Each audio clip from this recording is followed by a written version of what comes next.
Okay, we're All right. past 4:30. All right, here we go. Hello, ladies and gentlemen. Welcome to Personnel Committee for Tuesday, September 12th, 2017. Alderman Stoyer, I am here.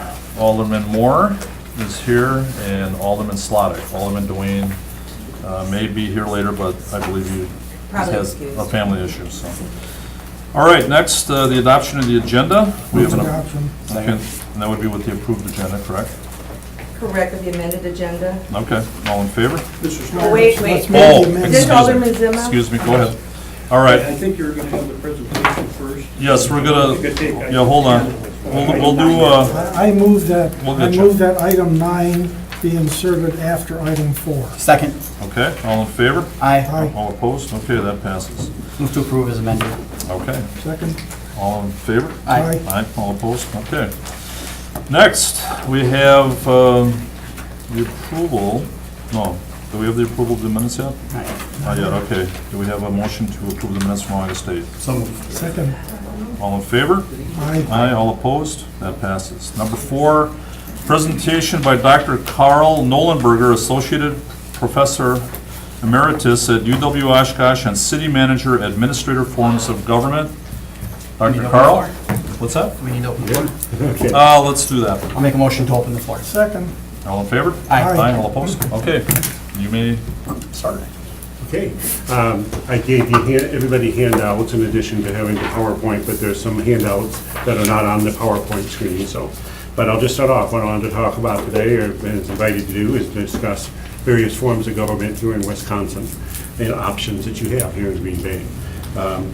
For background, I spent the last 15 years as in academia. Then I retired September 1st. Now I'm an associate professor emeritus at the University of Wisconsin, Oshkosh. Before that, I spent 30 years in public administration. I served 6 different city administrator, city manager, and county administrator stints, from city administrator of Muscatine, Iowa, to city manager of Richfield, Minnesota, to city manager of Beaumont, Texas, to city administrator of Duluth, Minnesota, to county administrator of St. Louis County, Minnesota, which is Duluth up to the border, and county administrator of Lake County, Illinois, which is just above Chicago. So I went from 13,000 to 600,000 populations. So I have a little bit of background in public administration. I wanted to give you a big picture overview first before I talk about Wisconsin. And you can see that in local governments in the United States, there's almost 88,000 local governments in the United States, and 19,431 of those are municipalities.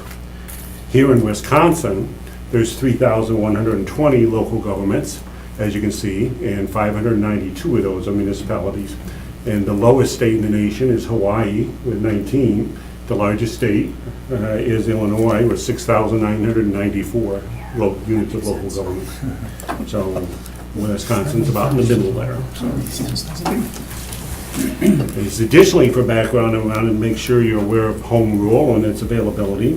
In the Constitution of the United States, there's only national government and state government, and never talks about local government. And as a result, there was a court ruling in the 1800s in Iowa that municipalities are creatures of the state, meaning you can't do anything the state doesn't allow you to do. Here in Wisconsin, what they did is they adopted a home rule, constitutional home rule amendment into the Constitution in 1924 that provided for home rule for municipalities. So municipalities can determine their local affairs and government subject to the Constitution and subject to any legislative enactments of statutes that are of statewide concern, and that there has to be uniformity that affect every city or village. But anything that doesn't have uniformity for all cities and counties and government, you can do a home rule charter ordinance, which essentially deviates from what the state law says. So that's why under Chapter 62 and Chapter 64, that create mayor council form of government and that creates council manager form of government, you can actually amend what the statute says is there and do it as per the way you want to do it in your local government under a home rule charter. The governance options here in the United States traditionally are referred to, I gave you a handout that says forms of local government, and it's got a front and back to it. And as you can see, the mayor-council form of government is on the right side there. The mayor-council form of government, when it was created, it was essentially mirrored after the national government and state governments, where there's a separation of powers between the president and Congress. Lynn? The slides, or who's taking? Are you keeping? I don't have this All on the right, slide, I'm I'm sorry, sorry. go ahead. It's just a handout. All He's right, doing his own. okay, never mind. And that's how the mayor-council form of government came to be, is it mirrored the state government and the national government with a separation of powers between the governor and the legislature and between the president and Congress. The council manager form of government is a combination of powers, where the voters elect a council, the mayor or president of the council, a member of the council, and then they hire the manager who runs the day-to-day administration of the city. The commission form of government, the third one down, is one where there's some cities in the United States that have it, where you actually elect your commissioner, and the commissioners get together once every 2 weeks or so and become the elected body. But when what you do is you elect a commissioner of public safety, a commissioner of public works, or a commissioner of parks and recreation, and they run those departments. But when they get together, they're the city council. So that's what a commission form of government is. The town meeting is obviously like New England, where everybody gets together once a year or twice a year, and they decide what the ordinances are going to be or not be. So they have the only authority. And a representative town meeting is where you elect a good number of people, and they become the town council, if you will, and get together to do that. So that's the United States in terms of the big picture. The governance options here in Wisconsin, whoops, I should mention two other handouts that were there, so you can see how it's changed over time. One is the form of government statistics, municipalities, 2014, sideways sheet like this. I don't have that up on PowerPoint either, but as you can see on the bottom there, for cities over 10,000 population, as of 2014, the mayor-council form had 1,328, and the council manager form had 2,040. Commission form had 70, town meeting 116, and representative town meeting 46. But it's even more interesting in the back side of that sheet. I think I copied it both sides. You'll see the form of local government longitudinal statistics. And you can see from 1984 to 2012, the council manager form went from 34.7% in 1984 up to 48.6% of cities over 2,500 in 2012. And the mayor-council form went from 55.8% down to 44.0%. That's the big picture ones. The ones I found even more interesting were another one that hand out there, breakdown of council manager and mayor-council forms of government for cities over 10,000 population. This is out of an article and research that was put together by Jim Savara and Kimberly Nelson, and it was in 2016. What they did is they broke down the council manager form of government and broke down the mayor-council form of government into 7 categories rather than just 2. And as you can see, the council manager form is the top 3 there. And the difference is, one, the mayor, number 1, is appointed by the council, elected by the rest of the council, similar to like Janesville here and Fond du Lac, where number 2, the mayor is directly elected by the people under a council manager form. And that's similar to like Oshkosh, where they enacted a charter, home rule charter ordinance, and have their mayor directly elected, rather than having it being a president of the council, using the home rule power authorities. The third one is just an empowered mayor, meaning they're given a little bit more authority. But you can see in the United States, for cities over 10,000 population, those top 3 categories of 21%, 35.4%, and 0.8%, council manager form of government is 57.2% of cities over 10,000 population. Mayor-council form is the rest of it, the other 43%. But, once again, under number 4, it's a mayor-council, and the mayor-council jointly appoint a city administrator. Number 5 is a mayor-council with administrator, but the mayor nominates and the council has to approve who gets appointed. Number 6 is when the mayor is a, excuse me, there's a mayor-council, mayor administrator council, and the mayor appoints the administrator directly. The council has no involvement. And number 7 is there is no administrator at all. But as you can see there, just the council involvement in the appointment of an administrator, number 4 and 5, are 7.3% and 9%, or for a total of 16.3. So 73.5% of cities in the United States have a manager or administrator jointly appointed by the mayor and council. That's cities over 10,000. And then if you add the administrator appointed only by the mayor, that's an additional 5%. So there's only 21.3% of cities, that item number 7, that do not have a professional administrator as the appointed by the mayor or council. And that's essentially what the options are here in Wisconsin, because you can have a mayor or council form without an administrator. Sometimes it's a strong mayor and sometimes it's a weak mayor, so that the mayor doesn't have much authorities. Or you can have the next two, using the home rule charter, constitutional charter. You can have a home rule charter ordinance. And you can have a mayor council with administrator appointed jointly by the mayor and council. And you can have a home rule charter ordinance where you have a mayor council with administrator that's appointed by the mayor with council approval. Under council manager form, you can have the president selected by the council, which is what Chapter 64 reads, or you can have a home rule charter ordinance with a council manager, but you have a mayor or a president elected directly by the citizens using the home rule charter ordinance. And here in Wisconsin, you can have a commission form of government, but nobody's adopted that commission form of government. That's the one I mentioned with the department heads essentially being directly elected and being the elected official. On the next slide, Wisconsin municipalities over 5,000. I put together a list, total of what they are here in Wisconsin and compared to the rest of the United States. And as you can see, the mayor council with administrative form, both jointly appointed and approved by the council, are the first two. And here in Wisconsin, the far right one is 47% and 19%, so 66% of the cities in Wisconsin over 5,000 have a mayor council with an administrative form.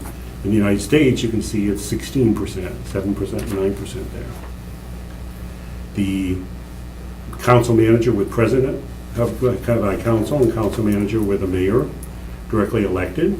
You can see in the United States is 21 and 36% or 57%, and here in Wisconsin it's 6 and 7, 13% total. But the significance is the total at the bottom, professional administrator or manager. In the United States, 74% of cities over 5,000 have them, and here in Wisconsin it's 79%. So Wisconsin has even more professional administrators than the rest of the country, but we call them mayor council form with administrator rather than council manager form. Yes, sir. Do you have any perspective as to why Wisconsin is so different in some of these aspects than the nation? I've read a whole bunch of different articles, and I agree with one I came across, and that is because Chapter 64 says that you will have a city manager form and that the mayor, the council will elect one of their own to become president, so you don't have a mayor. And that the city manager appoints the boards and commissions. And a lot of people don't realize that you can use a home rule charter ordinance to change that. As Oshkosh did, they made their mayor directly elected by the people and has the mayor and council appointing the boards and commissions So rather than the mayor. municipalities have simply followed the template rather than looking at their options under the home rule. That's correct. Okay. There's not a clear understanding in the past. All right. And indeed, the Chapter 64 was patterned after the charter, municipal code charter from 1924. And very few cities, as you can see there, only in the United States today, only 21% have the president chosen by the rest of the council, with 36% of council manager forms have a city manager with a mayor directly elected. So Chapter 64 is out of date in Wisconsin and has never been updated since a long, long time ago. So the roles of the city manager and the city administrator here in Wisconsin are very similar. I examined most of the charter ordinances that created city administrators, and the vast majority of them, there's some that quite frankly qualify as a city manager form, but they're called city administrator. And then there's others where there's tweakings in there that, have change it just a little bit here and there type of situation. So some actually meet the criteria of being a city manager under the criteria set by the International City County Management Association. And once again, just from a historical perspective, here in Wisconsin, for cities over 5,000 population, that next PowerPoint slide, you can see that we've gone from, in 1994, the total cities over 5,000, with professional administrator is 60% in 1994, and it's 79% in 2014. So it keeps growing every year. And the mayor council, obviously, without administrator was 40% in 1994, and it's 21% today. So professional administration is growing and growing.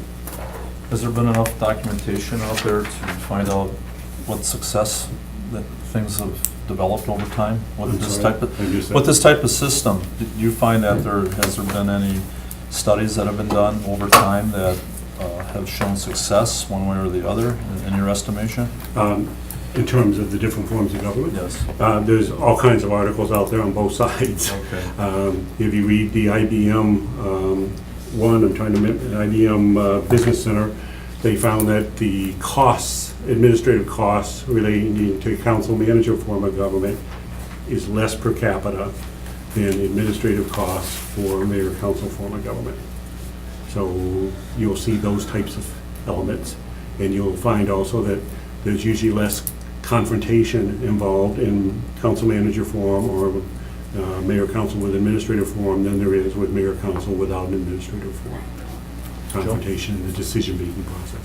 Where are those cost savings at? Because when we had seen versus what we have with what our current mayor and council earns as far as a payroll number versus municipalities that even have a weak mayor and an administrator or a city manager, that those municipalities have significantly higher costs as far as payroll. So is the cost made up somewhere in the efficiencies? It's made in the efficiencies, and it's made in the, it's not the differences between police in one city and police in another city, under different forms. It's in the administrative general services costs that shows up less under the council manager form than under mayor council form, is what the studies have shown. And for your information, in case you wanted the details of it, I gave you the handout of all the cities here in Wisconsin over 5,000, and the form of government, that FOG, it's as outlined in the very last page. I showed what the form of government types were, 1 through 7, using those same things that I just talked about. So that if you wanted to look at individual cities, here's the individual cities over 5,000 in Wisconsin. That last column, can you explain it? The EO is the elected EO. official size. The Official. last column is the elected official size, how many people are on the city council, Oh, how many are on the council there. So. I see. But the FOG in the middle is the form of government with the types shown on the last page, Okay. which you can see what 1, 2, 3, 4, 5, 6, and 7 are. Okay. Okay. And just as a summation here, is that good? Yes. And I'm open to any questions. Under the council manager form, mayor council form with a manager or administrator, you usually find you have both political leadership and managerial leadership. That's the benefits. The mayor and council members are policy leaders. The city manager or city administrator is selected by the mayor and council. It's an indefinite term. They're an at-will employee, so they don't have a 5-year fixed contract. That's actually against the code of ethics. They're at-will employees. They work from one council meeting to the next, is the bottom line. They can be terminated in the meantime. Sometimes there's a severance clause, so if you terminate them, they get a 6-month severance clause, but severance payment, but they are at-will employees. They work at the will of the city council with a salary set by the mayor and council. 73% of managers have master's degrees in public administration, so that they have a broad understanding. In the code of ethics, everybody who's a city manager, almost everybody is a member of the International City County Management Association. They have to abide by the code of ethics. And the city management form was actually created because of the ethical lapses of the late 1800s and early 1900s. And in that code of ethics, for instance, they can have no involvement in any political activity of any kind, local or state. They have to abide by all the ethical standards that are put forth. So they can't provide support to somebody to run for an elected position in either local nor state. The city manager form, obviously, the manager appoints the department heads, other than police and fire here in Wisconsin, because there's police and fire commissions. Sometimes it does take confirmation by the city council of the appointment of those individuals in some areas. But here in Wisconsin, it usually doesn't, but that doesn't mean you couldn't do it with a home rule charter amendment. The employees report to the city manager or administrator.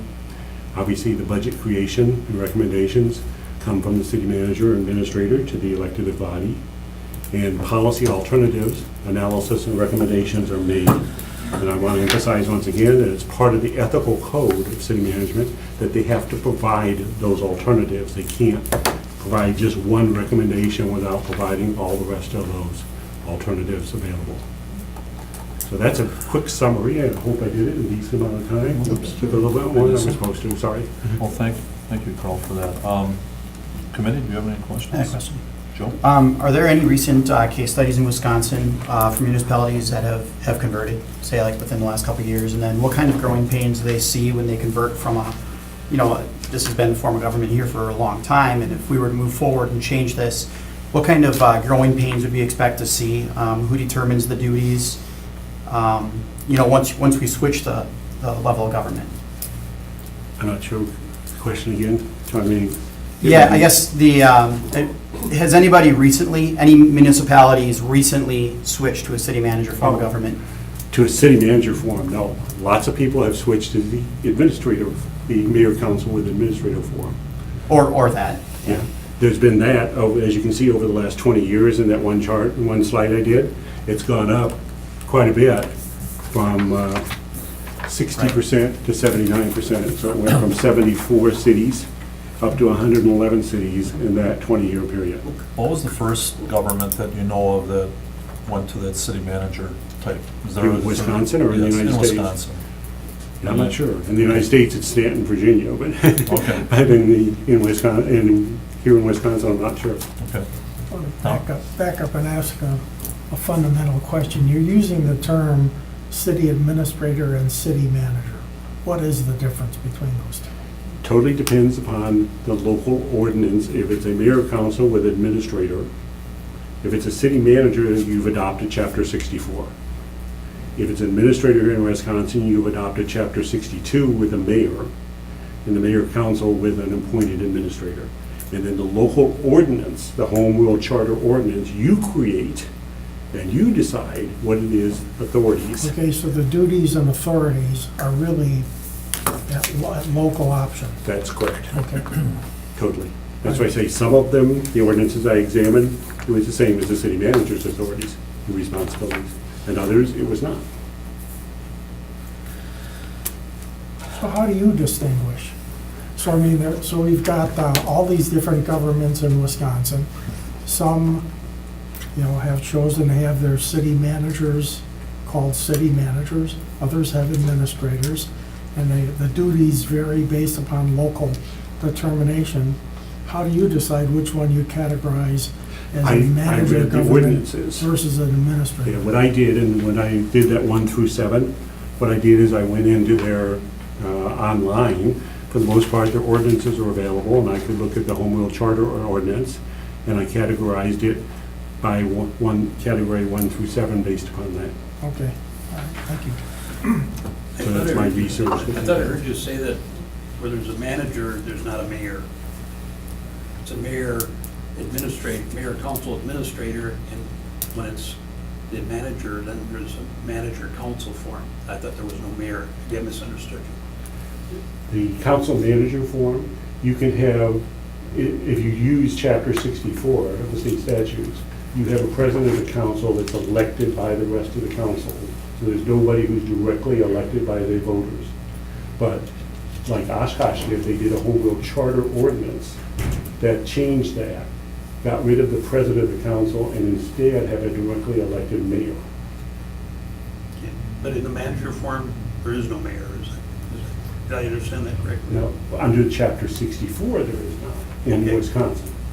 But what Oshkosh did, they Well, did he a was charter, asking a the little difference charter between ordinance. managerial and administrator, and I thought I heard you say that, well, there's. But in the manager United doesn't have a mayor. States, if you look at that one I did, it's way back there. The majority of council manager forms in the United States have a mayor. 36% of council manager forms in the United States have a mayor directly elected by the people. Only 21% have a president of a council. Well, here in Wisconsin, that, So it just depends on which Statutes. one set it. you know. Which just doesn't chapter change. you go under.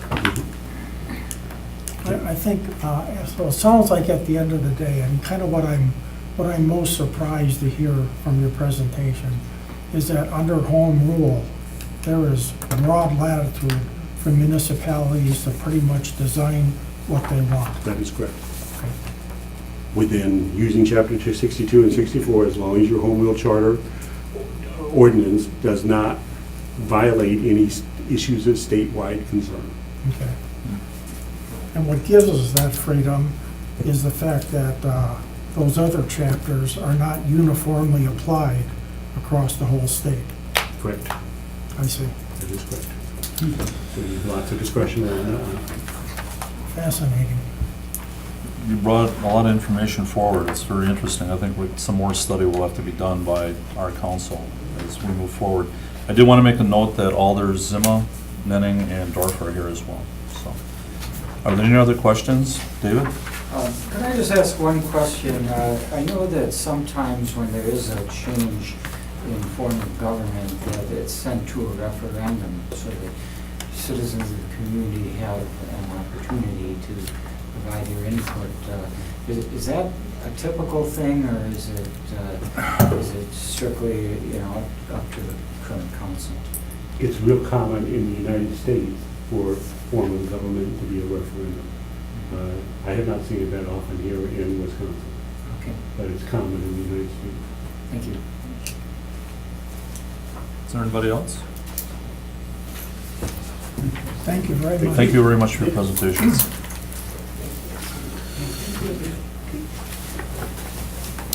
All right, thank you. Moving along, number 9. Consideration with possible action on request by Alderman Zima to review how minutes of meetings are taken and prepared for city council. Okay, Thank you, Mr. Chairman, for holding me up. Glad that I have another meeting tonight.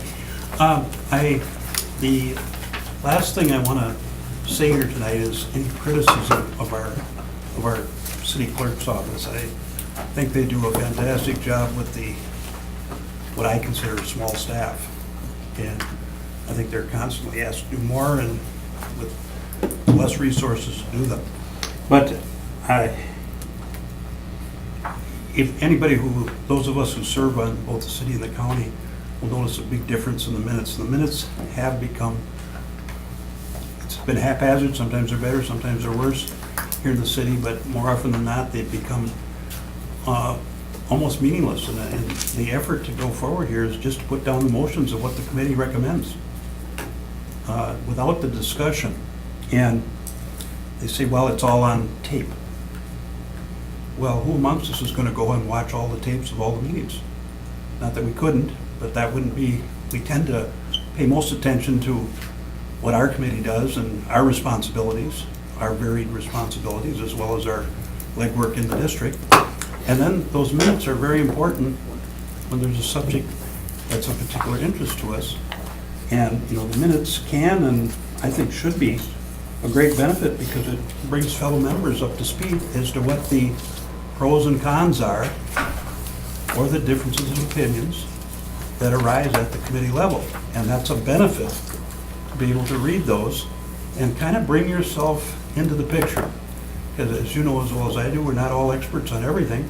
And it's sometimes slow moving through an issue.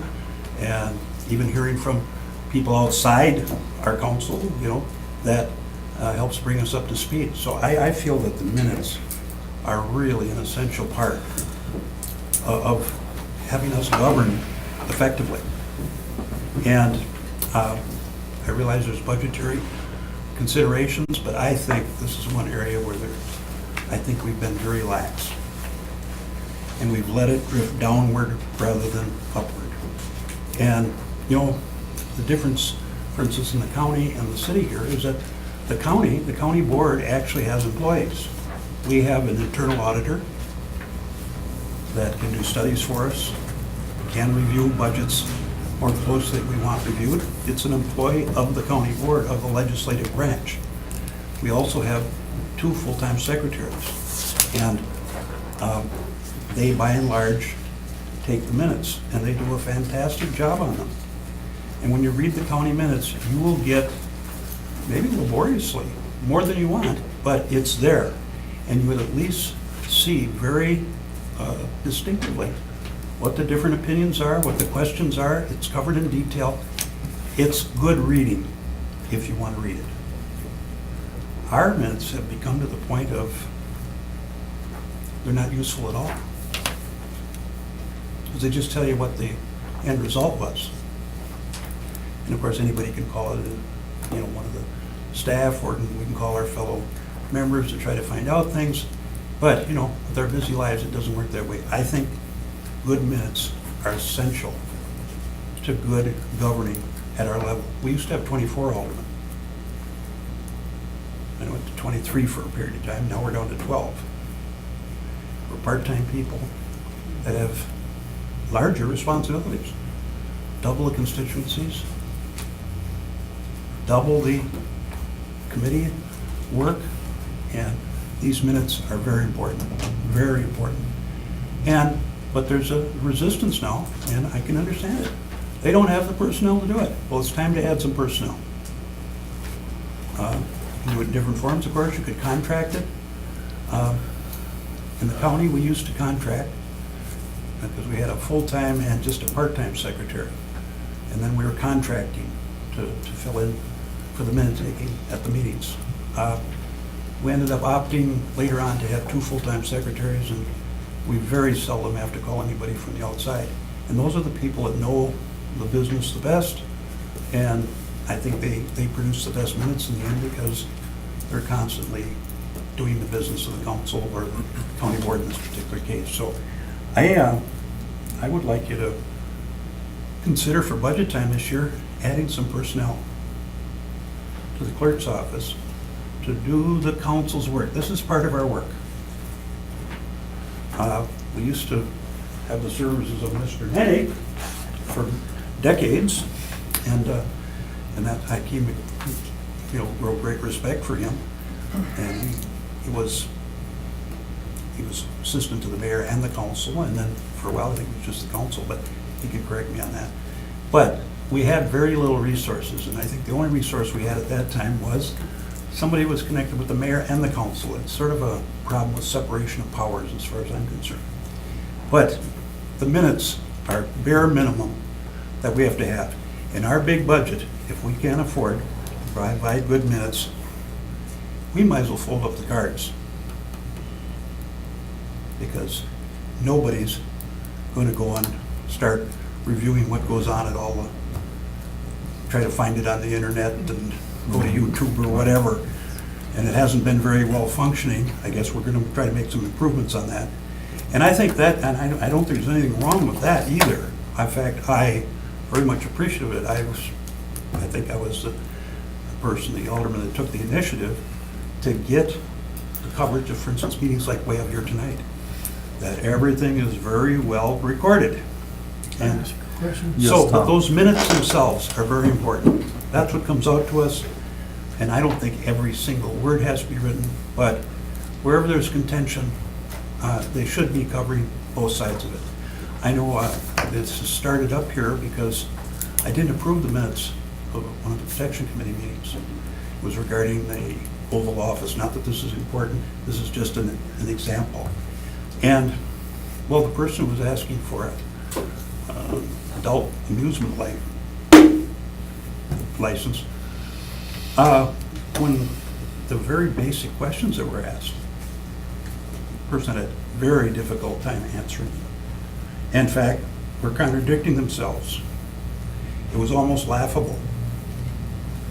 But the minutes just say, Alderman Zima asked questions, that's it. It didn't give you the flavor of it, or if you'd see how the person answered, what they answered, you'd get big question marks in your mind. So and that's just one example, and I don't want to dwell on that one particular thing. But the opinions of my colleagues and what they have to say, or even the staff has to say, that's in those minutes are of great use to us. Will you take some questions from us? I think I've answered everything already. Do you think so? Tom? I don't leave much room for questions. Okay, sure, go ahead. Well, I don't know. We'll Actually, you see. may have answered mine. I was seeking more clarity about just what you're seeking to be different or to change, because I'm not acquainted with the county's minutes, okay? And you made reference to them. But when I heard you give the example about the Protection and Welfare Committee, that may have answered it, because I didn't know if you were asking that our city council minutes look more like the minutes we get of our committee meetings, which frankly, that's what I thought you were asking for. And I was pretty comfortable with that, because I find the minutes of the committee meetings to be pretty helpful. But you're asking that all minutes, even of those of the committee meetings, be more extensive than they are today. Well, sometimes they're better than others, but really, I'd say that oftentimes they're a very pale representation of what really went on at the meeting. And I, as an alderman, look forward to those minutes. They help prepare me for the council meeting. It probes my mind. It makes me ask questions maybe ahead of time of people that I look to for expertise and things. When it's just motion made and seconded and bam, slam, bang, thank you, man, it doesn't tell me anything. And then we have to start all over at the council meeting asking questions. Then we start doing committee work on the floor of the council. But I find that the committee minutes go far beyond just what's proposed and what the vote is. There's discussion there. I read the committee minutes, and I can see when you've questioned something or challenged something. Well, I said, sometimes they're better, sometimes they're worse. I think they do not have enough staff to really do justice to the minutes. And, I think they'll be the first one to tell you. Well, I I'm have a frankly question. less interested in staff than getting an understanding of what quality you're proposing we have. Well, if you disagree with what I'm saying, then I guess I'm pointless to be here. I'm not sure I do, but first I really want to understand what you see as insufficient, because if the minutes document the discussion in terms of, who is asking questions, who spoke in favor of something or opposed to something, does that get at what you want? But I heard you say Yes. something about wanting to get the flavor of what the person was saying, and that I'm quizzical as to how you achieve that. Well, if you put down what they said, you'll have the flavor of what they say. But You're saying if word they're for not word. saying, I'm not saying it has to be word for word, but some things have to be almost word for word. Not the whole meeting, but I'll give an example. There was a writer for the Press Gazette named Pat O'Donoghue who's passed away. And I was always impressed how well he got the quotes. Because sometimes the quotes in the paper aren't exactly what you say. Sometimes they make you look better, sometimes they make you look worse. So I don't want to pass a judgment on him. But he was a guy who was writing all the time. And he had a little tape recorder on that had numbers on it. And when he knew there was something important being said, he just glanced up and he put whatever the number was. It was at minute 3 or minute 5 or what it was. He put it, and then he'd go back, and when he wrote his article, he made sure he got those quotes right. And I think putting out accurate discussion, and I don't say that they have to put down every babble at any insignificant questions that are made, but anything that really speaks to the subject matter of what's on the agenda.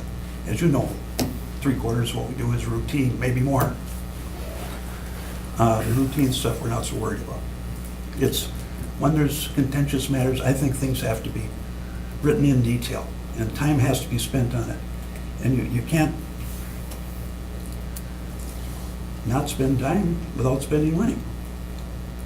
And I think we're inadequately funded to do the minutes. If you'd like, I'll bring you back some minutes of county meetings. I'm the chair of a mental health task force where we're at the county level, and that's not a standing committee. It's an advisory committee, and those minutes are outstanding. There's a lot of intelligent people talking, saying a lot of intelligent things, and they come through the minutes. Very often, members of the committee compliment the secretary for the excellent job that's done, and those things are very helpful. They really give people an idea of what's being talked about. Now, if we just want to have a slam bang, thank you, ma'am, form of government where committee rules and, Refrain from that. Thank you. I don't know. okay, refrain. So to be clear, I look I at the. I think look at I'm the sort of minutes. over-explaining Guy, things, Please, so- let No. me speak. To be clear, I look at the minutes of the city council, and I do find those not to be very useful. So Well, they're worthless, if you actually. were talking about taking council minutes and having them at the same level of completeness that we have the committee minutes, I'd be I think that right would be with- pretty I'd be right laborious. with you on that. Well, I would not be opposed to that. I mean, the council minutes are really just summaries of actions taken, that's all That's they are. right. But usually, the committee reports are the backup for that discussion. And I at least want that. And I mean, I've been here a long time, and I'd say it's deteriorated. And again, I'm not here to point any fingers or find fault. I think our clerk staff does an outstanding job for the resources they have. But I think this has started to go backwards. And you see, sometimes they're better than others, but you get different levels of experience of people taking the Right. minutes sometimes, et cetera. But So that's the good question. minutes make good government. That's what I feel. The question I had for you was, you said that there were 2 secretaries at the county that take the minutes, Yes. correct? For all the departments? All 'Cause I the think- committees. All the committees. Well, I guess in our, and I might have to defer to Chris on this too, minutes are taken many times by people in a particular office, correct? So part of the reasoning I feel behind that is the fact that they're in that office and they understand some of the dynamics of that particular office. So, I kind of see where you're coming from, but, how do we broach that? I mean, I get minutes from historic preservation. Well, those people are involved in the office with historic preservation. So, are you saying that the 2 secretaries that are at the county are that adept that they can do all the different departments, or all the different committees, I should say? I mean, obviously, Well, you're. they're full-time employees, that's basically what they do. They put the agendas together, our clerk's offices, but our clerk's office does a lot more than just put agendas together and prepare minutes for the council. They've got a lot more responsibilities that, at the county board level, that's probably one of their main functions, is getting the minutes, So we're- getting them in good form, getting them out. So what do you suggest right now for us? I think we need to really start seriously talking about adding some staff that is going to be in the clerk's office, but accountable for council meeting work. And it's practically a full-time job. We meet twice a month. They could do other things, obviously, besides. But I think Chris would be the last person to tell you that she feels like she's way ahead of the 8 ball all the time. That office has always got work to do. And I think we need some help in there. I'd like to see a recommendation to the budget to add at least there a one, way- if not 2 people. Is there a way to find out, let's say these office personnel that take minutes, how much time they spend, like what percentage of their job is spent? It doesn't matter what they spend. Well- We have to spend the time to do the minutes. And if it takes too much of their time to do it, then that's all the more reason to have people who just do that. And what I said about the Protection and Welfare Committee. That's also true of the redevelopment authority. I mean, I've gone and asked some serious questions, as Mr. Moore has oftentimes. I don't find those remarks, sometimes they'll just say, Alderman Zima was present and ask questions. Well, the questions they asked are what's important, not that Mr. Moore was present, it's what he had to say. So, and I don't know if, the staff is within those offices. I know our staff, they try to do their best. I'm not here to criticize anybody. But I think they're rebelling because they're tedious and sometimes unappreciated. As we know, some people don't hardly look at their packets. And there's others that are interested in it. And those are the people that make the best discussion at the council level. When you're well informed, you sort out things. You don't have to ask unnecessary questions if you thought through them, whatever. But sometimes the pros and cons or the discussion that takes place helps bring you into the picture and helps you make a better decision. It gives you time to think things through. You're not just hearing it for the first time at the council because there's discussion going on that wasn't in the minutes. As I said, sometimes the discussion is in the minutes, sometimes it's lacking. I just think we need to put more effort into that. I would just say, look, when I saw the agenda item, first thought that I have is that, over the last 20 years, I think every industry has tried to go paperless, and they start gearing toward less and less paper and more electronic. Even in, working a real estate office, there's contracts everywhere, but it's all electronic signatures and emailing, and everything is so digital now. But I talked to my chronic today, and we were emailing back and forth because of the new city website. And I was giving him some suggestions on things I'd like to see, like a search bar where somebody could click on a search bar for an agenda item and it would bring you that item so you could click on it and see it. If everything's going to be going electronic and the public needs to have great access to this information as well, access to the minutes is one thing, but then yes, all these meetings are video recorded now. So, and I actually had written down on here, summarize the video and have timestamps, right when you said about Mr. Donahue with stopping the clock, and checking the clock. I think it would be easy with the existing staff that we have to have a little clock that starts the same time the recorder does. And Alderman Zima spoke at 8:32, agenda item, whatever, started at whatever. I don't even need the time. And everything can be time stamped. And then, and the reason this came up is today I was looking for city council video from 2015. So by the time you go back and you find the agenda that you're looking for, then you can go to the video.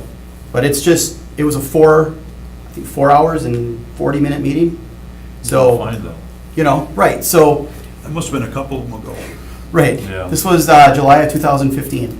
And then to go and start watching the video to find what you're looking for, if it was time-stamped on the side and it said such and such agenda item discussed at, or committee agenda taken at, then you could just click over to that on the video, watch it, and then you're getting the minutes word for word without having to print anything off, without having to have it summarized, without having to pay the extra payroll. So I just thought time-stamping would have been, it wouldn't take much to have the person taking the notes I think that would be to do beneficial. that. But I think it's a I start. think there is no substitute for the written word on a piece of paper. Right. You can't, this is what I want from the, I can't punch a button and it'll print out what was said. Right. I'd have to laborious sit there and try to run it back and forth. The minutes, and it takes some skill to do this. This is not just, something you can train your pooch to fetch a bone. It's work. And so I think it needs to be rewarded appropriately too. But, we have a support system, we have everything else that operates, and I'm certainly not asking for, secretaries like they have at a court case where every word is exact. I'm just looking for the basic arguments are there, and if somebody thinks it was quoted, they can correct the minutes. There's no minutes to correct half the time now. Like I said, in that particular case of people that really brought this forward again, and I went to talk to Chris about it.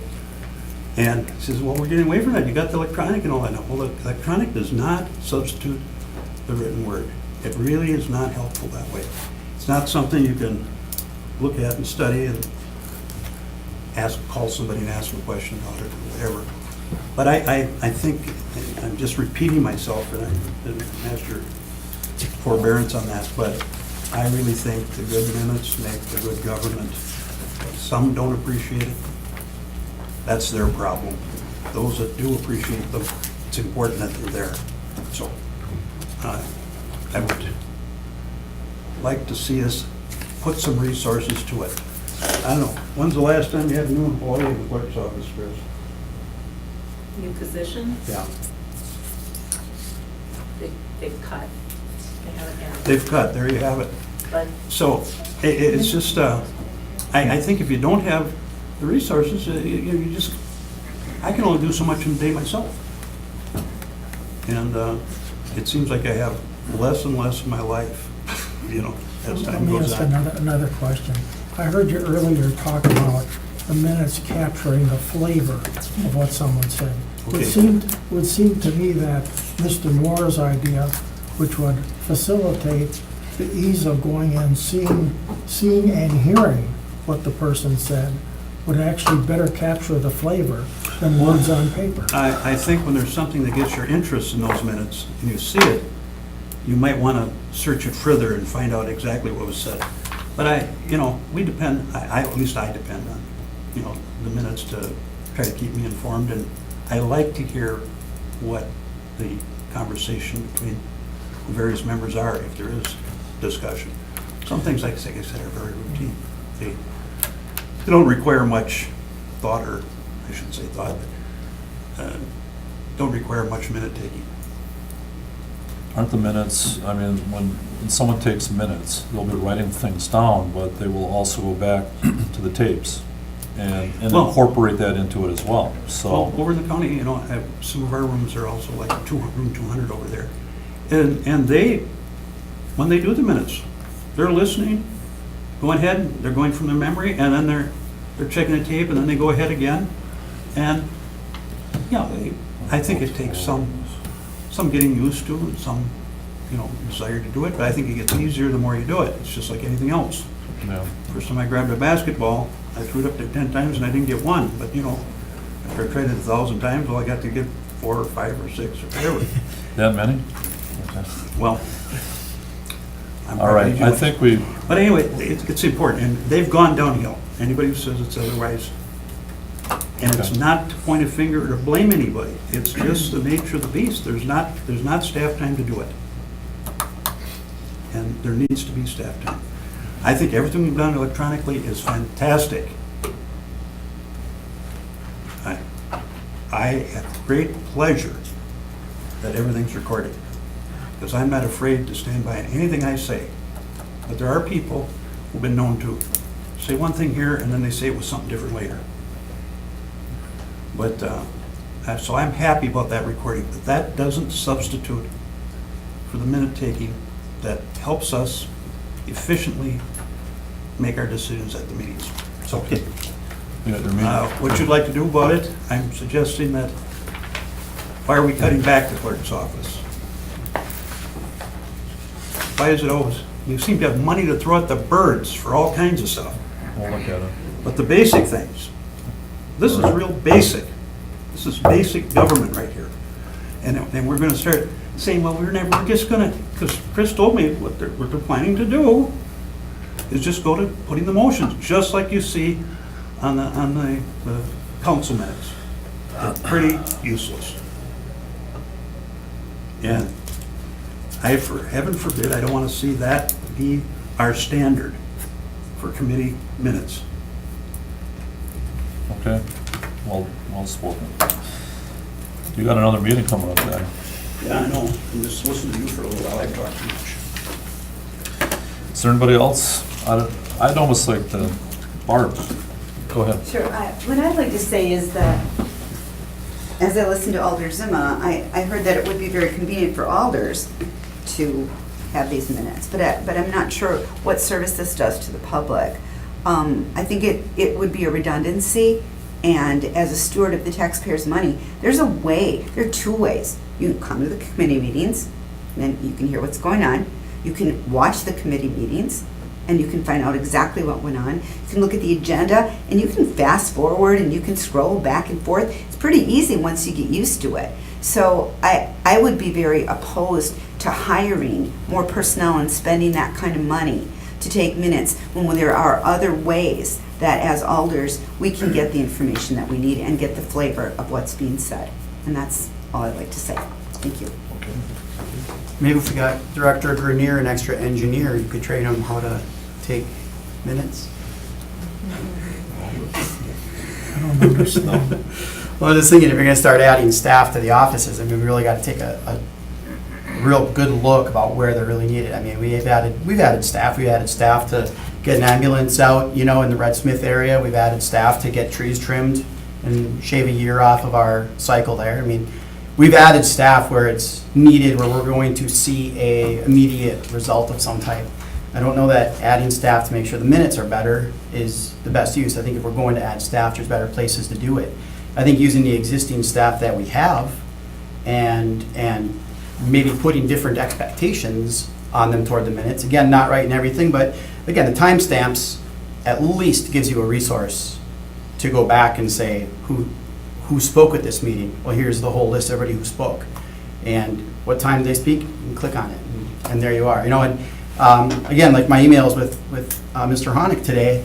I mean, that's all stuff that can be done with the new website, with the technology that we have coming in. And I mean, we've got an opportunity to make a really great website that is not just a resource for the public, but for us as well. But I mean, Alderman Zima, Stoyer, I mean, everybody needs to be putting that input in and giving that to Mr. Honig to make sure that we don't have to backtrack and finish this thing up and say, I wish we would have done this with the site. I mean, what are we putting into this thing? $250,000 up front here, plus annual maintenance that's going to be on it. I mean, we need to do it right. And I think that the minutes is one of the things that can be taken care of with the website. Well, can I ask you, how are the minutes taken care of by the website? How are they? Well, You can't print like, them off. if you can't print them off, No, you can't print them off. you can. Well, you can go in right now and you can print off the minutes. I'm just saying, yeah. I mean, if everything is just timestamped with the videos, maybe you're not going in there to print those off. But I mean, I could have gone back to July 2015. The agenda was there. The minutes are there. The video was even still there, which I'm impressed by that. But the item I wanted to see was an hour and 20 minutes into the video, and I had to fast forward until I got to what I was looking for. Whereas timestamp and just hit a button. Well, our conversation here tonight, if some of this isn't put into the minutes, it doesn't even draw your attention to it. It's, I really kind of take umbrage with especially Alderman Dorf's, she says, who's the servicing? Well, first of all, we're representative government, we represent our constituents, and we need to have as much information as we can. And the form that you're suggesting, Mr. Moore, is great when you really know what you're looking for and you really want to get it and you want to hear some more about it. But I think without the minutes, you're not going to be led to things. You're not going to be led to look there.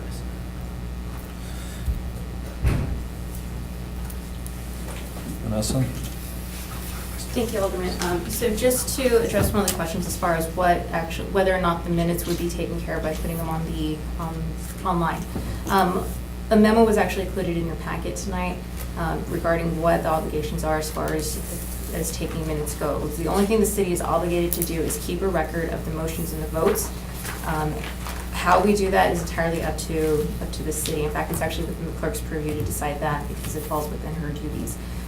So as long as we have a record, the Open Meetings Act is complied with per the DOJ, as long as we have kept those. They've actually stated that a videotape or a recording of it is sufficient. So there's no requirement that we do it by writing.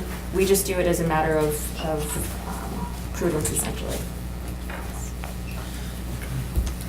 Questions? Yeah, we did read your motion on this too, and I think there is a certain amount that we are covering our bases with this, but I think what Alderman Zim is saying is that, you know, each office, they do their minutes for various meetings, and it just seems that some are more in-depth than others, and depending on what committee you're looking at, and I think that there is a little bit, some concern sometimes that there isn't as much in there. Now, you're saying by this memo that you gave us that we as the city are doing due diligence. We're meeting our obligations. Meeting our We're meeting our obligations. obligations under state law, but I think we all know we gotta do something more than that. So, I just wanted you guys to be aware that, yes, Right. if we're putting them online, we still we are still meeting our obligation. Chris, could you come up? Can you open the floor here? Okay, go ahead, Chris. Well, transcription industry standards dictate that 10 to 15 minutes of speech takes 1 hour to type. So if we go back to the Oval Office meeting, the P&W meeting, just the Oval Office portion was 67 minutes long. So that would take someone 5 hours at least to transcribe. She had the P&W minutes at 7.5 pages for P&W. I don't think that's summarizing, I think that's getting into detail. Then we went to the Cafe Madrid, and the reason why I bring up these two is those are the ones that Alderman Zima wanted transcribed. That was 11 pages long, that P&W minutes. The portion was 30 minutes long. When Alderman Zimmer read those minutes, he said to the recording secretary, he said, I asked this question twice, it's only in here once. So we're not talking summary, we're talking pretty much verbatim. Chris, I never said anything like that. Yes, you did. I said I asked the question twice and I want it written in there twice. Are you absurd? That's Hey. what you I would told never ask Jamie. anything Guy. like That's that. what you That's told enough. Jamie. That's an out and out lie. We're listening to Chris right now. Chris, go ahead. What, So- do I look like a retarded person? I would do something like that? Please, Guy. Please. Well, she's made this accusation about me that I've asked, that I That's what wanted. my staff Your told me. staff is uninformed. I would never do anything like that. So, That's interesting. so how? You've been throwing kudos her way and now we're not, so. Well, I didn't expect to be blindsided by something I think completely absurd. Chris, continue. So, you know, staff isn't trained to transcribe. When he talks about a reporter, that person went to school to do that. He knew how to, you know, how they used to do shorthand. I mean, they know how to do that and then go back and do their minutes. These girls don't even go to the meetings anymore. They used to go to the meetings at night, paid overtime. Now they just go off of a tape. So we don't have staff to do verbatim, and it's not just my office. Like you said, recording secretaries are on each floor, each department, and the issue is some are doing very short minutes, and P&W is actually the one that does the longest minutes, and that's the one that's being talked about, or that's how this all started. So there has to be uniformity, but again, with what Joe was saying, the legislative management system that we're working on, and I've gone to, I don't know how many websites, Los Angeles, Tampa, the smaller cities, Grand Chute, all those. Nobody does minutes like we do them. They all have this system, and it's gonna do exactly what Joe said. Each item is it's gonna have where you can click on it, and it take you right to that item on the video. And you're gonna see that person talking, saying, because I don't know if anyone remembers Shirley Vandermoss. She used to do P&W minutes. She used to leave the meeting at night, go home and work on them till 3 in the morning on her own time, word for word. But then she got into trouble because she didn't write it the way the alderman meant it. And that's an issue. This way, when you go right to the video, you see how the person is saying it, how it's meant. We're gonna do the votes, and we're gonna do the motion. And if you look at all these other websites, that's what they're doing. That's the future. Now, he came in today to look for something, and then, so you're sitting there fumbling through all these papers. We have books that go back to the almost 1900 for council. if somebody would come in and say, well, I want to know when Prohibition was, if you didn't know that, you'd have to sit and go through every single book to figure out. This way, we're going to start, you're going to have, say, Oval Office. It will drill down all the way to when the Oval Office started. That's how this is going to work. You're not going to have to dig for stuff. It's going to be right there. You can type in bike trail. It'll bring up every time bike trail was talked about. So, to me, this is just going to be a waste of taxpayer money. But it's not just my office. I want you to be aware of that. The other thing is, he made the comment, just what's important. Well, I think what all of you say is important, so how are we supposed to decide what's the most important topic? If it's brought up at council, it's important, right? Yes. So it's all gonna have to be verbatim then. And I did talk to the county, and yes, they have 2 people that just do the committees. Sandy Juneau, her office does the county board. But that's all they do. And they are going away from that. They are pushing to get away from that, the verbatim. They're gonna try and go with a system like we're going to also. So I just wanted to put that out there. You know, we can contract out, but contracting out is a lot of money too. So, you know, just what number right now of all, you know, the various committees and that, and the different personnel that are doing these, what number do we have doing that in City Hall right now that you know of? Is there a number? Well, we looked at, there's like 29 different meetings.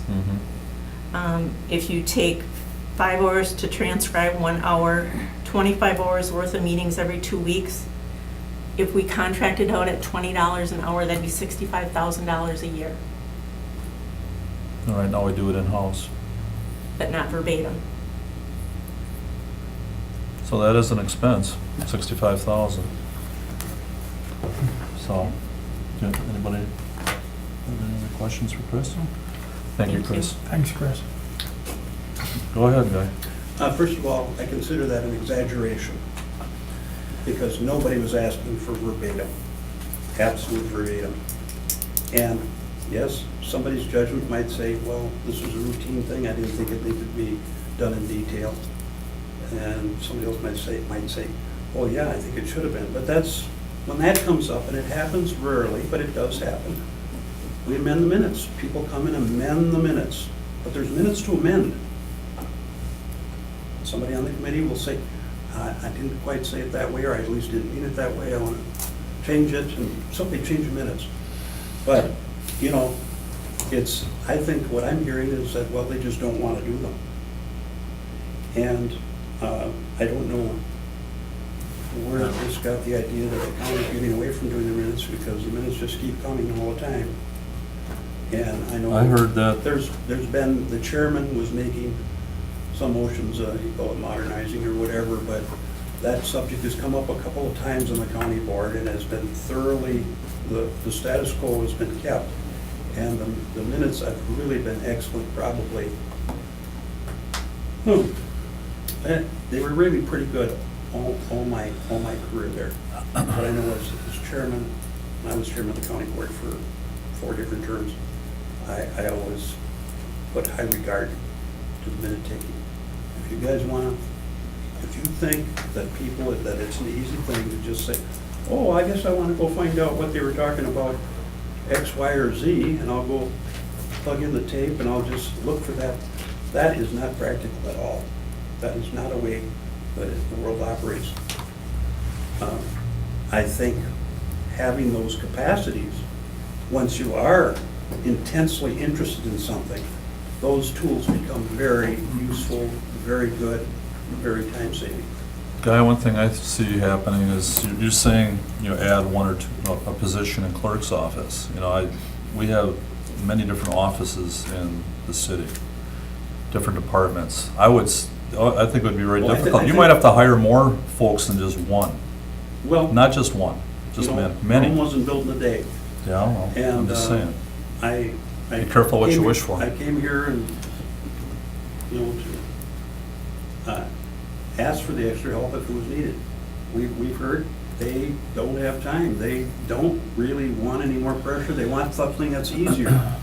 Well, what's easier isn't always useful. Well, do you understand the amount of time for transcribing? It's a tremendous amount of time. That was the other exaggeration. Who's asking for transcribing know? the How do you know entire, that? the entire minute, the entire thing? How do you know You're, that? you're picking out the different arguments that have been made, and if there was some serious questioning or something, you'd put it down, what's its answer. But certainly, if I misled anybody to think that I wanted minutes taken like a court reporter in a court, that's not anywhere near what I'm talking about. The minutes are very pale. If you want minutes that look like Bring an council example. minutes, then go along with this. Bring an Go along example. with the staff that doesn't want to do it anymore. Thomas? Hey, if that's the kind of minutes you want, I think you're, it's not the kind of minutes I want. I think your last statement makes sense. Let's see an example. I mean, obviously, Alderman Zima is dissatisfied with things the way they are, and he's saying that he does not want, and I agree, he said right from the start, he's not looking for word transcription. But I don't know what you are looking for. Give us an example. And Bring it to us. we can't even probe and find out what sort of staffing would be needed if we can't define what is the change that you seek. It's not that difficult. If you'd like me Well, to bring it. bring a secretary from the county board office to here to come and give you an idea how things are efficiently done over there, I'll be glad to do it. But if you really can't comprehend what I'm talking about, Mr. Sladek, you especially, you said, well, if I'd like to see the council minutes better than what they are, Yes, well, do you really want to see the committee minutes like the council minutes? Because they're heading that direction. She's told you here tonight, Chris has told you here tonight, they want to go more to that. Just putting the motions and that's it. And you go look online if you want to know something about it. It's not a useful way for us to efficiently operate as decision makers. what I'm saying is somehow. I know minute taking is awkward. We It can't is take difficult. action if we can't articulate what we want as an endpoint. And we aren't at that point. You haven't provided that level of clarity. Well, It's hearsay right now. I would like to see something too. So, hearsay. I just gave you a small example before. I didn't want to dwell on any example. I thought it was very important when a guy is fumbling, can't answer the simplest questions, and starts contradicting himself on the floor. I thought those things should be put in verbatim. Now, normally, when it's just normal question and answer, you're talking to our a buying agent or something, and you're just asking questions back and forth that, aren't really dramatically going to change the outcome. And it takes a certain amount of judgment to know what to put in and what not to put in. And that's problematic. I mean, if you're gonna leave this up to judgment, then you're always gonna be subject to critique, to how do you know whether I'm we're just meeting telling the you, standard or we have a not? system that works very efficiently over in the county, and it was more like that here. It was never equal, really, but it can be done, and they're very useful. Mr. Well, Sladek, I know they- you've been involved in they some met things your at the county need. level, and I'm sure. So you've looked at some I minutes. understand that there used to be minutes that met your need, but you haven't described to me how they were really different in a way that I can objectively describe that to a minute taker. Well, I asked a simple thing of that one portion. I wanted to go have those minutes of a particular conversation added to the minutes in detail. I wasn't asking him to, do the entire meeting. And that's not asked for very often, just sometimes. But if you're satisfied with the minutes, receive it and place it on file. If you think everything's hunky-dory, because they're going to get worse for you, I'll tell you that right now. They're going to get worse. Because of my conversation, and this is the first crosswords I've had with Chris, and I don't want to say crosswords, but difference of opinion in a long, long time. But from her point of view, they just as soon get rid of this problem and have it as simple as possible, and go look for it online if you want to. Well, I think the minutes are important. That's what comes out to us on the weekend before we come to a meeting. And you look through some of it, and some of it I'm not so interested in, and other things I am interested. But if there's nothing there, there's nothing to tease my mind, or, then you start doing committee work on the floor, because the information isn't there, and you really haven't gone through the electronic system. So, I don't know. Well, I'm just asking that decent minutes be taken. And of course, in the county, there's always a person there to take the minutes. And we have some staff here that at least take some minutes. But, and they could make notes of where it is. I think Therese over there, she takes minutes at the committee that I'm chair of.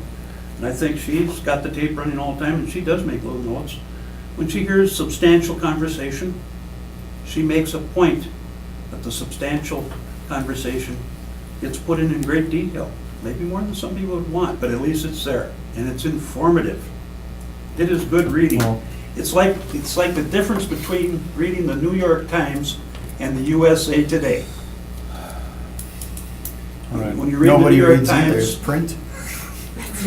when you I read all my newspapers online. I think after the council approved the new LMS and CMS, I think we're defeating the purpose then. I don't think the council even know what they're voting on, because I wasn't there. Well, that's your opinion. Well, I'm just telling you, I Let wasn't me aware. speak to that. When we voted for that new system, I was not aware, at least what I'm hearing from Alderman Zima, is that new system is going to do away with or significantly diminish the printed minutes that we get now. I was not aware of that. So what did you think it did? I guess I'd like to know, what are the plans for printed minutes going forward? Are the plans to get rid of them entirely? No, we'll do the vote, and we'll do the motion. It's pretty much like council. But just so you know also, all these years, Nita's been doing it for 40 years, the same way. There are long minutes to the council, but it's pretty much going to be like council minutes. There you have it. That's problematic. But Except with markers where items are discussed, Right. video markers. Mhm. So you're gonna be able to go, you're gonna, have on your computer at home, you're gonna have a password to go in. And you're gonna be able to have this agenda, the agenda listed. You're gonna be able to type notes on it. You're gonna be able to drill down to the committee meetings and everything. You won't have to go flipping through the fat pack. And it's gonna take you right to that item. And you won't have to go like you had to do. You actually have to find where you want it to be. This isn't like that. This will take you right to it, and you'll see the conversation happening. Could this committee see a demonstration of that? Yes. that Because would be- I think this committee needs to know where we're headed on Yep, this. that would be through Mike Ronick, and I can talk to him Yeah. about that. For our next meeting? Would you suggest that? Have fun. Yes. Okay. I think we should have a clear picture of what's going to change, because it sounds like there's some significant change being planned. And all I know is we voted for a system that was gonna change the website, make it easier for the public. I was not aware of these changes to the minutes. And what this also does is, it's searchable. Right now, we don't have that Mhm, feature right. anymore. So you're gonna be able to pop in like Bike Trail, and every time it was discussed. No, as you describe it, it sounds wonderful, but I would like to see a demonstration of it in action. Yes. Mr. Sladek, though, what you need to grasp is the only minutes you're gonna get are the motions and the votes. If you want, and there's nothing marked in there that says, go here, there, or another place if you want to hear discussion about it. And if you think that is an efficient way, and I find it I totally cumbersome. appreciate your warning, Alderman Zima, but I want to see it for myself, and I'll Well, make he's just my gonna own show you how you judgment. find things on the internet. He's not gonna show you, it's not, what you want from her is what the minutes are gonna look like. They're gonna look like just the council minutes. Mr. Chairman, I move that at one of our subsequent meetings, we ask for Mike Ronick to give us a demonstration of what the new system will look like, and for the clerk to be there so we can discuss how it's gonna interplay with the minutes. Want to accept that? Do we have a second? Let's look at that. Okay. Any other discussion? All in favor of that? Aye. Say aye. Thank you very much for your time, Phil. You're welcome. All right. Number 5, consideration with possible action on a request to fill the following replacement positions and all subsequent vacancies resulting from internal transfers. We'll do one at a time here. A is maintenance and enforcement attendant for public works. Mr. Chairman, I'll move approval of 5A and 5B. Okay. Second. I just have one question. On the MEA parking position, I was reading this, and it sounds like the position is fully funded through citations and other monies. Is that true? As far as how this position is funded? Will it be- All positions within the parking division, with the exception of the parking superintendent and the operations director, are fully funded through parking revenues. Okay. So yes, And, in that's- this case, the MBA Right. is fully funded through parking revenues. I guess with that being said, and I know this isn't totally to topic, but I wanted to maybe ask Lynn, are there other positions in the city like this as far as that are funded by citations or non-tax revenues? Yes, there are a number of them. In fact, the report that I prepared a month or two ago, and I provided to this committee, it was a request by Alderperson Nicholson, listed which positions come from general fund and how many positions come from other funding sources. So All right. we actually do have a report on that. Okay, we'll have to go back to that. All right. All right, that's all I have. So There will be more discussion at INS tomorrow about parking utility and staffing and everything as well, so. Okay. All right. So we have a motion and a second. Any other discussion? All in favor? Aye. Aye. All opposed? That passes. All right. Next, number 6. Consideration with possible action on the following. A, request to reclassify the part-time half-position exempt business grant manager position at pay grade 1, 52,728 to 71,323, to a full-time non-exempt financial analyst position at pay grade G, 44,179 to 55,779, at a projected annual cost of $26,999. This position is fully funded by the general fund. Should I take them both? Let's just Do them together. And then B is request approval to fill this position and all subsequent vacancies resulting from internal transfers. Do we have a motion? Is there any discussion? I've got just a question when it's Go ahead. part-time exempt at 52,000 to 71 and full-time non-exempt. Has got a lower pay rate listed. Can I ask what the difference between those two positions really is? Is it just in title and duties It's altogether? It's the responsibilities and the requirements for the position. So there's no question that at the business grant manager, there were more expectations and more requirements, education and things that they were doing versus the financial analyst, which is not classified at that same level. So that's why the difference in the pay grades. And also then, the financial analyst is an hourly employee as opposed to, the business grant manager was only a half-time position because it was split with another department. And, which happened to be transit, so that was not out of the general fund. And so, this position, the financial analyst is also an hourly position. So in the new position then, is any part of this then, what department is covering this then? And none of this is coming out of transit anymore, and that's why it's a Correct. $26,999 increase? That's correct, because we're going from a half-time, even though it's at a higher grade, to a full-time position at a different level. And But not shared between departments? That's correct. Okay. That's correct. Okay. Because transit also did not fill that. They made some structural changes in their department as well, and so they did some different things, so they're not filling the other, they did some other things with their half-time position as well. Thank you, I just wanted to better understand that. Thomas? I have a recollection of creating this business grant manager position not that long ago. Correct. When did we create it? I'd probably say beginning of 2016, 15. I've been here 4 years, that was my position Pam was in that before I got position. That was this. a recommendation from our auditors after they had come in and the new audit team, and they felt that we needed to spend more time, get more details on grants, that we were a little lacking in the finance office, knowing what's going on with grants. I remember that, and I remember the auditors this year complimenting us on the steps that we took there. So, did we make a mistake by creating that position? I don't And think now we made a want to mistake. We needed reorganize some- and do something different? No, I think we didn't make a mistake at all. We had somebody who came in, got the process very streamlined and working well with the other departments as a point person to roll up all the grants and to have an understanding on where the grant dollars are going. We get reports on that they're meeting the deadlines, the timelines.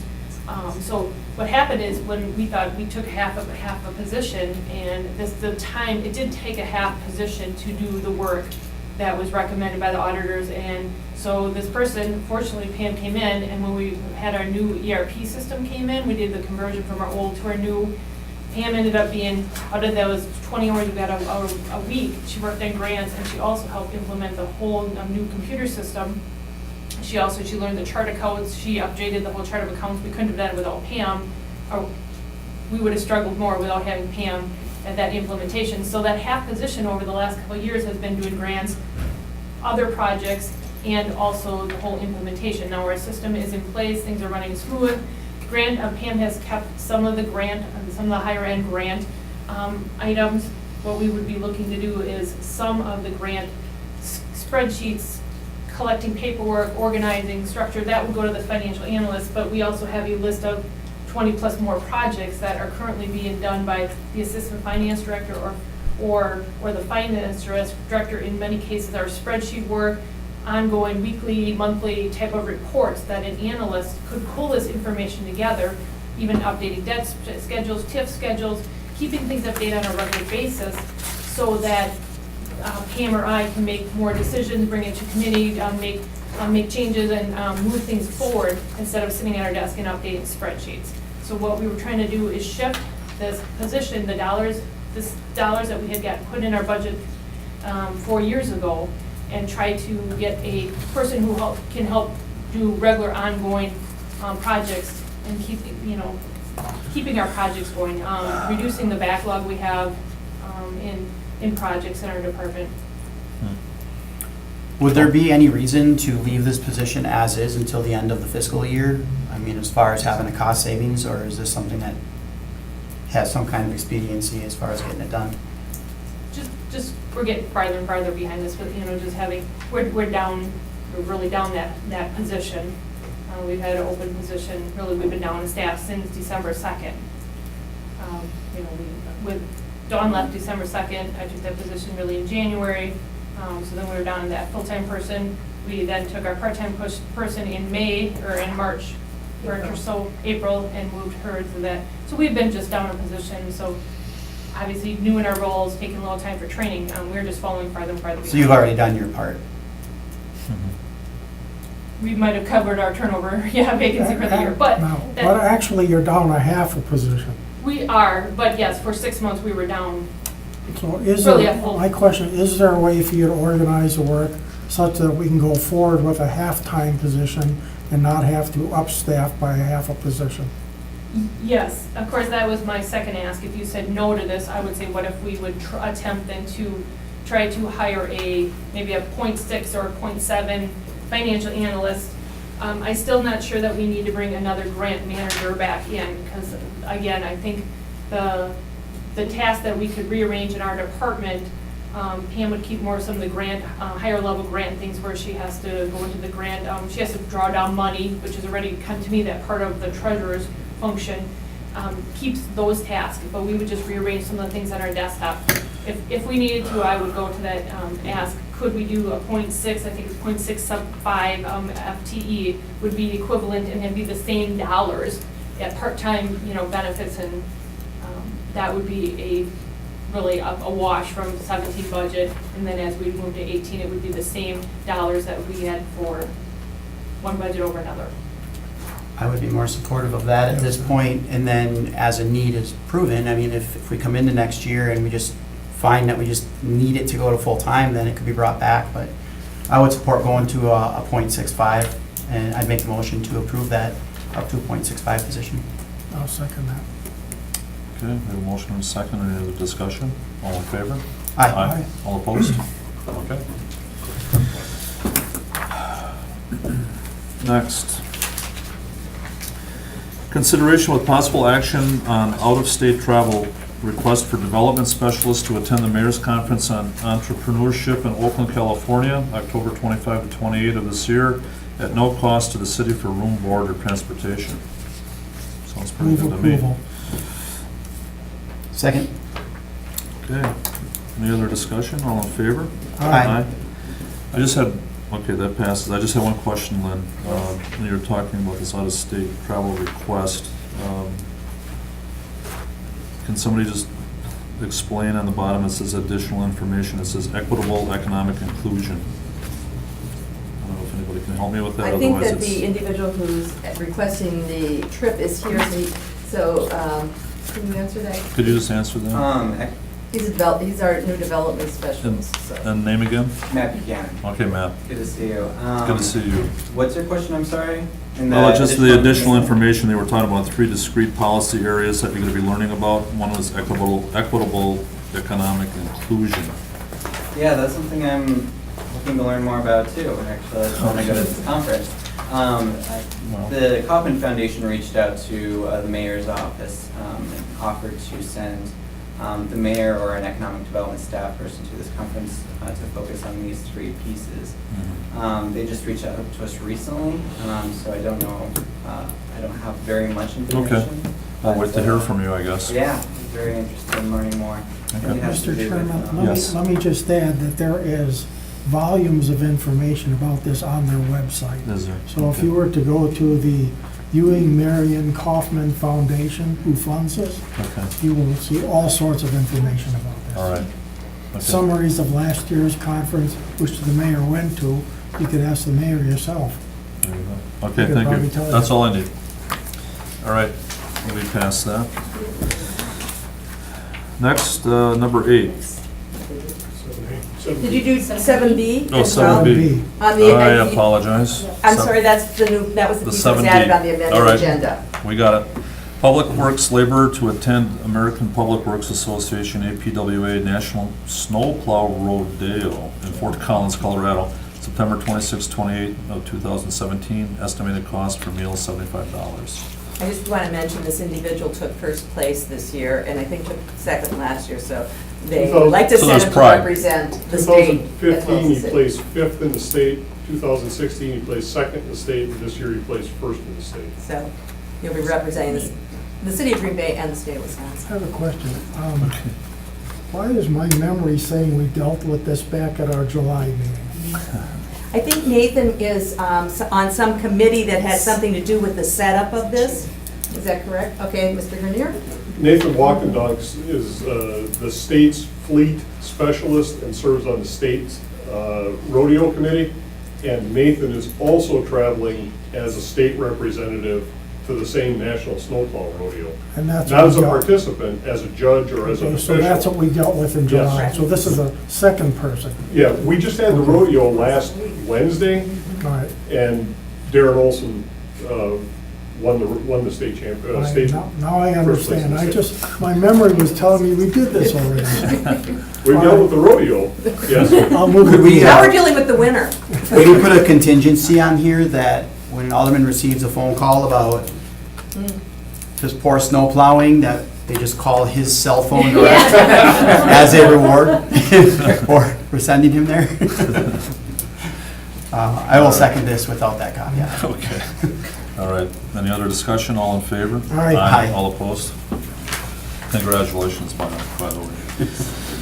Number 8, consideration with possible action on request to award a 3-year contract for management of the city's flexible spending accounts, FSA, personal benefit accounts, PBA, post-employment PBA, COBRA, and retiree escrow prepaid card to Benefit Advantage for a projected annual cost of $59,203, total for 3 years, $177,609, effective January 1 of 2018. Rates for the first 3 years are guaranteed. The city reserves the right to extend the contract for 2 additional 1-year periods by mutual consent, subject to prevailing rates. Rick, how you All doing? right. I helped facilitate this process, but the process was originally done by the Green Bay School District. They did an RFP for these services.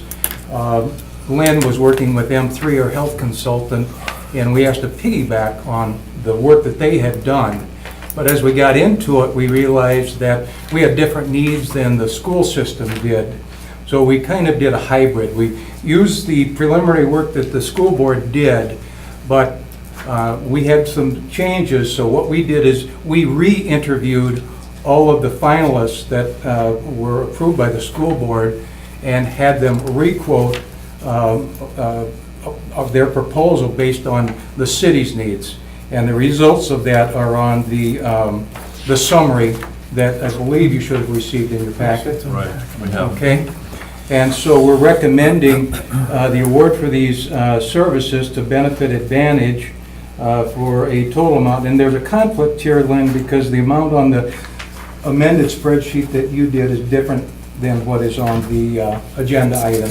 Oh, So we've got, on your spreadsheet, it's 56,683 per year. yeah, okay. That is the correct number, that's the number that we should be using. So then what is it over the 3 years?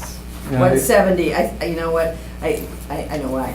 Yeah. But we went back, remember, we had. Yeah, that was the original Correct. total. That's a Okay. very good catch. So it should be at an projected annual cost of $56,683 and $170,049 over 3 years. So the memo is correct. Yeah.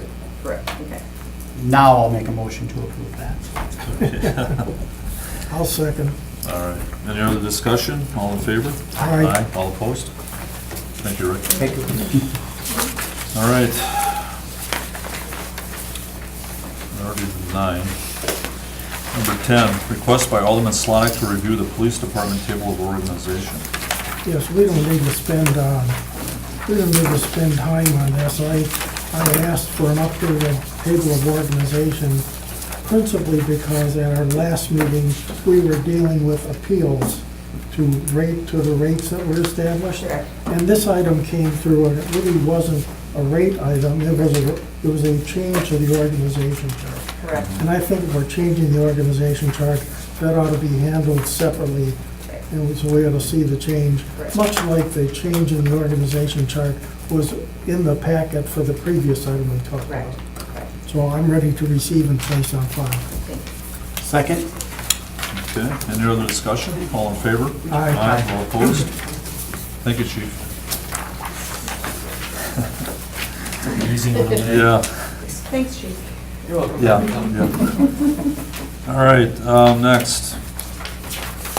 Request by Alderman Stoyer for a summary report of exit survey, and I have that as well, so. Right, you had asked for a summary of our the exit interviews. We've been doing them online since 2014, but I did, in looking at it, I was trying to figure out what we were trying to determine by looking at the summary.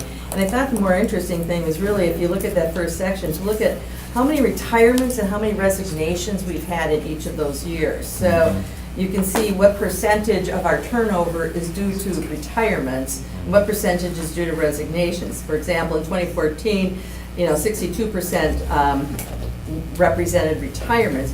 So far in 2017, it's 45.8%. We'll see what happens by the end of the year. But in 2014, it was a little higher than it was in 15. Actually, our resignations were slightly higher. And 2016, you can see that it's starting to even out a little bit. So I thought the turnover might indicate who responds to some of our questions. And then I was just looking at what our overall turnover rate is. It's really, turnover rate in total is a little bit higher. You can see in 2014, it's 5.1%, but that's very low turnover overall. And if you look at the turnover based on resignations and not retirements, obviously it decreases. I found that to be almost more interesting because it really does indicate we have really relatively low turnover. So I put that out there as I think that was an added piece to, just to, in terms of some of the responses. Because some of our responses, they've decreased a little bit. So we were talking about how we might try to increase those responses, but I think when we see, for example, like retirees, many times they don't return exit surveys, so. Right, I was wondering about, these are volunteer, more or less, as far Pardon? as these exit interviews, I mean. Yes, they're not required to. We do it as a survey. We do offer, sometimes people want to speak with us, and we offer that also. But it is, they're not required to. And I guess I'm just trying to, understand that as well. Sure. Why they would be volunteer, why there wouldn't be something that would be done when a person does leave, whether they retire or, I guess one of the thoughts I had is if a person had a gripe or a grudge, something that they would not want to share that. There's always fear of repercussion, I think, when you leave a place of employment. So I'm just trying to see how that fit into this scheme that, or this And some, we're giving you summary here, so we do get some comments. If the comments are of concern, we'll follow up on those or share them with someone. But you are correct, 'cause I have had employees that we've tried to conduct exit interviews who were not interested in discussing concerns for the very reasons, so it varies. So, okay, and I don't know how that could change, but anyway, that was one of my concerns Sure. that I had. But then again, that's why I said, I went back to what our turnover rate is, which is relatively low. Which is I was going to interesting. look at what the average was, national average, and I'm sorry that I didn't look that up, so. But I'm sure it's somewhere in the, I was thinking more like a double digit, close to 10% for national average, so we're, Okay. with our retirements, we're about half that, with just the resignations, we're under that. All right, that's. Well, this is good data because, I mean, Well- you could say, okay, if Chief Litton started in 2014 and then you look at fire and you get 8 or 9 retirees, you might be thinking, why are all these people jumping ship? But then, you can come down and see your working conditions, your pay. I mean, these are really low percentages. Over 4 years, 3 people left because of working positions. I think that are working conditions. Only 3 people left because of their pay. I think that those are, really key factors to look at, and, I don't know, when it puts advancement, they left because they could be advanced or that they leave because there was no opportunity for advancement. I mean, is that Typical. the same? No, that was the most important reason for accepting the position with the city was. Oh, when they came here and. Right, that's what the most important reason for accepting position with the city. Why they came here, then the third one is, why are they leaving? Okay, Yes. and I see that right up Yeah. above, dissatisfaction with supervisors, so. Correct. But I mean, these percentages really are quite low, other than retirement or job changes and career advancement. I don't see something that throws any red flags up, that's, Well- really dig into it. And I think what you're seeing, like, if you look at the fire, for example, use that one, is, I think that baby boomer generation hits fire and police first, because they can retire at a younger age with different years of service than general employees. So I think what we're going to see as we start to look at the department one is that trend is going to start shifting to other departments a little bit. Well, So that will be Okay. something interesting to keep an eye on, because then that will affect the future Yes, more data. recruitment. Lynn, I guess one question I had is that, okay, in the past, there were, quite a few bargaining units that dealt with, with employees and situations, if you will. And I don't know if it's because of Act 10 or some other facts there, but how is that reflected here when folks feel they may not have recourse to speak, if you will, let's say, when it comes to employment? I guess what I'm trying to drive at is that, I've had a number of calls from various city employees who feel that they're not being represented either by the unions or by maybe just the way it's set up, like Act 10, if you will. And I don't know if any of that could be reflected in some of these figures here. And I guess you know, they call me, they'll call, you know, I'll get phone calls from folks, and they feel that we at council level are their last resort.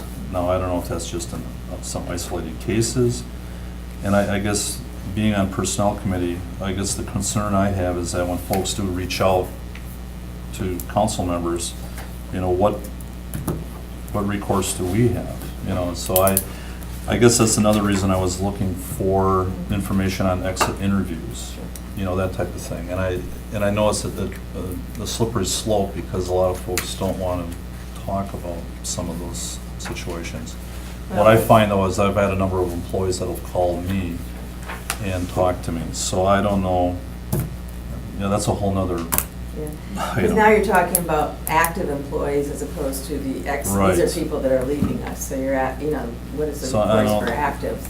I mean, we do have, and you know, it has been a change since Act 10 occurred. I'm not, personally, I'm not really surprised that sometimes you get calls, even though we try to address things, and certainly employees can come to us, but, you know, I do realize that they see us with wearing two hats from time to time, and Mhm. sometimes we do. And we are as objective as we can be, and we pursue things, but I certainly do understand that they may contact older persons after the Act 10, you know. So But their recourse is, if there's something that has happened, they can come to HR. If they don't think we're dealing with it, sometimes we might have another department look at a matter. So we've, from time to time, had someone from law perhaps participate in something. They do have a grievance process. So if there's something that is grievable, the grievance process is under the HR policies. But they do have a grievance process, which does, let's see, it goes to the supervisor or the department head, to the HR director, then it can go to an outside third party, someone from, what's it? No. WERC. WERC, thank you, I got confused with Minnesota's. And WERC, and we have had one or two that we've had that participation, and then it could go to the personnel committee. Okay, well. So there is a step in there if there's I something just want to know that- that there are avenues Yes. for folks. Mhm. Okay. Mhm. All right. Anybody else have comments? Move to receive and place on file. Second? Okay, all in favor? Aye. All opposed? Thank you, Lynn, for this. Mm-hmm. All right. Number 12, consideration with possible action on the following. 12A, request to approve wage agreement between the City of Green Bay and International Brotherhood of Electrical Workers, IBEW, Local 158, with a 2% general salary increase effective with the start of the pay period in which October 1st, 2017 occurs. Move approval. Second? Any other discussion? All in favor? Aye. B, request to approve the collective bargaining agreement with City of Green Bay firefighters Local 141 upon expiration of the current agreement for a 2-year term, January 1, 2018 through December 31, 2019, with a 2% wage increase effective July 1, 2018, and a 2% wage increase effective July 1, 2019. Move approval. Second? Any other discussion? All in favor? Aye. Aye. All opposed? That passes. Number 13, consideration with possible action on a report of routine personnel actions for regular employees. Move to receive and place on file. Second. All in favor? Aye. All opposed? Do we have a move to adjourn? Motion to adjourn. Second. All in favor? Aye. All opposed? 6:20. All right. So we have 2 minutes.